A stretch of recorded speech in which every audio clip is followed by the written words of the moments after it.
Hey, salut! Je commence à prendre goût de me confier sur YouTube. Comment vous allez? J'espère que vous passez une belle journée. Bon, de quoi je veux vous parler aujourd'hui? Je veux vous parler de ma vie. De ma vie. Je me rends compte que toute ma vie, je me suis demandé extrêmement beaucoup dans toutes les sphères de ma vie. On dirait que je vais pas dire on, je vais dire je.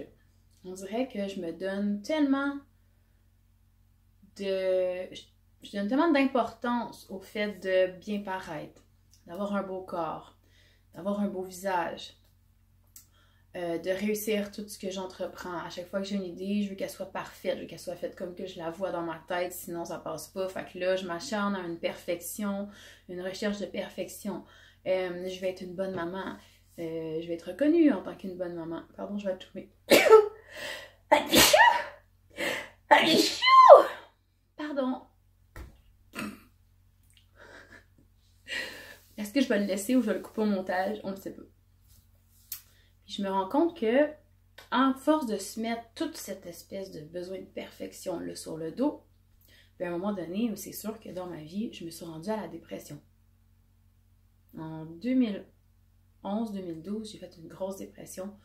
J'ai dû arrêter le cégep, j'ai dû arrêter de travailler, j'ai dû tout arrêter. Puis qu'est-ce qui fait ça? Ben en fin de semaine, j'ai eu une idée de qu'est-ce qui fait ça. Puis j'ai compris pourquoi les gens consomment de l'alcool. Je le sais, c'est un sujet récurrent ces temps-ci dans mes vidéos, mais je l'observe ces temps-ci. Parce que quand j'ai fait ma dépression, je me suis mis à boire. Je me suis mis à boire de l'alcool plus qu'à l'habitude parce que ça me faisait du bien. On dirait que ça faisait en sorte que je me sentais bien. Je le sais, ça n'a pas rapport. J'avais aussi mes antidépresseurs qui m'aidaient dans ce temps-là. J'ai pris les antidépresseurs pendant 1 an. Mais qu'est-ce qui est arrivé pendant cette année-là? C'est que j'ai vraiment dérapé. Mais j'ai osé aller toucher à une partie de moi que j'avais jamais osé, qui était de me laisser aller. De me laisser aller sans me mettre cette espèce de besoin de perfection-là. Je pense que je m'étais tellement mis de pression sur mon corps que tout mon corps est devenu en tension.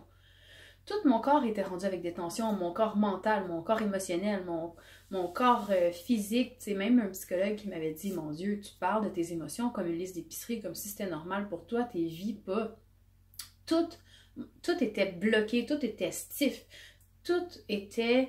il n'y a plus rien qui passait, c'était pas fluide, pas en tout. Fait que le fait de boire de l'alcool, ça me faisait que je me sentais fluide, que je me sentais dans la souplesse. Fait que je sentais que ma vie avait comme une espèce de joie, mais c'était éphémère. Puis au bout d'1 an, quand j'ai arrêté mes antidépresseurs, ça s'est replacé. Fait que prenez pas ça.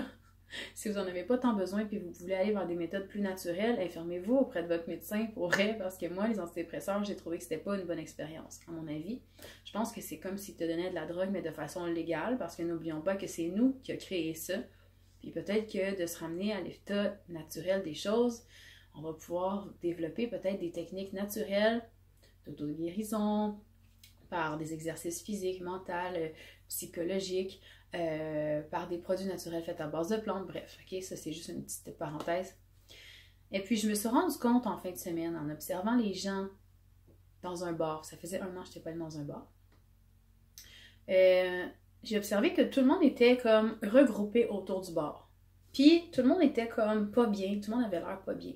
Là, je me suis dit, pourquoi que ça prend vraiment du temps avant que tout le monde aille danser? Moi, je vais aller danser, tu sais, je suis allée là pour aller danser, pas pour boire d'alcool. Fait que j'observais ça, je me disais, qu'est-ce qui fait que les gens ont besoin tout le temps de boire de l'alcool? Puis c'est là que je me suis ramenée à mon histoire de 2011-2012, puis j'ai fait comme, ok, je comprends. On nous a jamais appris à vivre puis à se ressentir la vie dans une fluidité agréable qui fait qu'on se sent bien de bouger notre corps, spontanément, sans avoir peur des jugements des autres, sans avoir peur des regards des autres, sans se demander est-ce que je danse bien, est-ce que je danse pas bien. Tu sais, c'est un exemple, c'est une figuration, mais on pense qu'en buvant de l'alcool, mettons une fois par semaine ou une fois par 2 semaines, ça va faire en sorte que on va pouvoir repartir à neuf parce qu'on va avoir libéré notre fou, libéré nos tensions, mais c'est pas vrai. C'est une illusion.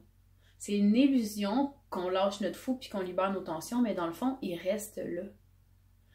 Comment il faut aller les travailler? Il faut aller travailler les tensions de façon par des exercices concrets, par des respirations, par la méditation. Chaque outil va aller travailler le corps et l'esprit de façon différente. Et dans l'esprit, je dis le mental et l'émotif. Puis ça va faire que ça va te donner une certaine souplesse, une fluidité qui va faire que tout ce que t'es va circuler. Mais quand tout ce que t'es circule, tu sais, même si tu prends juste une demi-heure pour prendre soin de ton bien-être par jour, ça va faire en sorte que quand tu vas te retrouver dans des situations X, peu importe la situation, tu vas être capable de savoir exactement ce que tu veux quand tu le veux. Parce que tu ne seras plus pris dans ton habit de je suis pas assez bien, il faut que je paraisse ça, qu'est-ce que le monde va penser. Parce que tu vas te pratiquer quotidiennement, 30 minutes par jour, peut-être 1 heure, à te départir de toutes ces couches-là que tu te mets sur le corps constamment. Faut que je sois comme ci, faut que je sois comme ça, faut que je joue ce rôle-là, et faut que tout le temps. Ça devient lourd, on s'en demande beaucoup, tu sais.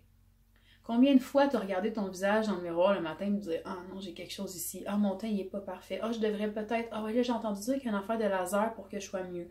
Ah, là, je pourrais me mettre des rallonges parce que mes cheveux seraient mieux. Ah, je pourrais faire ci parce que non, non, non. Ah, je pourrais...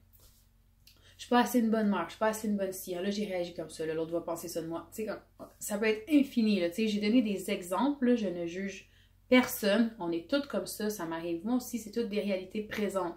Mais il faut être capable de les prendre, de les observer, faire comme, OK, bon, parfait, j'accepte, on passe à d'autres choses. On revient à l'intérieur de nous. Ça devient plus fluide. Si notre corps devient plus souple, c'est pas juste pour faire une gymnastique ou une posture de yoga puis se prendre en photo sur Instagram. C'est que ça va ensemble. Être souple dans son mental, être souple dans son émotif, être souple dans ses mouvements, c'est de laisser le flot de la vie passer à travers toi. C'est de te permettre une simplicité et une liberté qui passe à travers toi, peu importe la situation. Parce que tu n'auras pas accumulé de blocage. Si tu te fais offrir une opportunité demain matin, mais dans ton horaire, tu es déjà super loadé. Puis dans ton monde émotif, là, t'es baraqué parce que t'en as tellement accumulé de blessures en dedans, là, t'es tellement tanné de te faire mal par les gars, les ci, les ça, tu sais, comme tu peux en nommer plein, là,